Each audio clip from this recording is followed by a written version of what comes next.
जय हिंद बच्चों। इस वीडियो में हम लोग फ्रिक्शन टॉपिक पर बेस्ड एम्स 2015 में आए हुए क्वेश्चन को सॉल्व करेंगे। क्वेश्चन में क्या कह रहा है, एक ट्राई एंगुलर बेस दिया हुआ है जिसके दोनों बेस एंगल जो है 45 डिग्री एंड 45 डिग्री है। अब इस बेस पर दो मास है, एक एम मास और एक 2m मास। एम मास को ए ब्लॉक बोला है, 2m मास को बी ब्लॉक बोला है। दोनों एक डोरी से, एक घिरनी पर से होकर के गुजर रहे हैं आपका। तो क्वेश्चन ये पूछ रहा है कि इस पूरे सिस्टम का एक्सेलरेशन कितना होगा आपका। आई रिपीट, इस पूरे सिस्टम का एक्सेलरेशन फाइंड आउट कर रहा है। ओके, अब मैंने सारे फोर्सेस को दिखा दिया है। तो यहाँ पर ध्यान दीजिए, डोरी का जो टेंशन है वो टी मान लिया मैंने। ओके, यहाँ पर इसका वेट काम करेगा, नीचे mg कोफिशिएंट किया इसका, तो mg cos theta, this is mg sin theta, और ये रहा नॉर्मल रिएक्शन r1। ए ब्लॉक और बेस के बीच में जो कोफिशिएंट ऑफ फ्रिक्शन है वो 2/3 दिया है, एंड बी ब्लॉक और बेस के बीच में जो कोफिशिएंट ऑफ फ्रिक्शन दिया है वो 1/3 दिया है। अब मैंने मान लिया कि पूरा सिस्टम इधर की तरफ मोशन कर रहा है आपका, तो ए ब्लॉक पर इस तरफ फ्रिक्शन काम करेगा F1, बी ब्लॉक पर इस तरफ फ्रिक्शन काम करेगा F2। अब इस क्वेश्चन को कैसे सॉल्व करेंगे, तो सबसे पहले हम लोग इफेक्टिव पुलिंग फोर्स निकालेंगे। ओके, उसके बाद टोटल फ्रिक्शन फोर्स निकालेंगे और देखेंगे कि अगर हमारा effective pulling force total friction से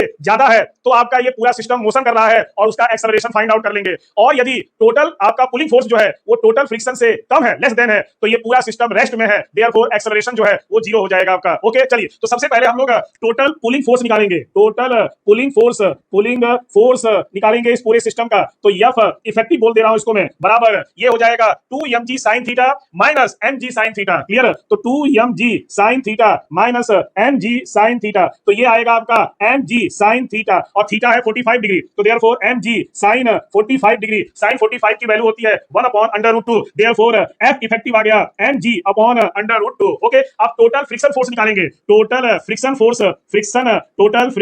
फोर्स निकालेंगे इस पूरे सिस्टम पर। तो f फ्रिक्शन निकालेंगे बराबर f1 plus f2। f1 m मास के ब्लॉक पर है, f2 2m मास के ब्लॉक पर है आपका। ओके, f1 क्या होगा, म्यू m, और इसका वेट है mg cos theta plus f2 क्या हो जाएगा, mu 2mg cos theta. Okay, सारा मान रखा जाए।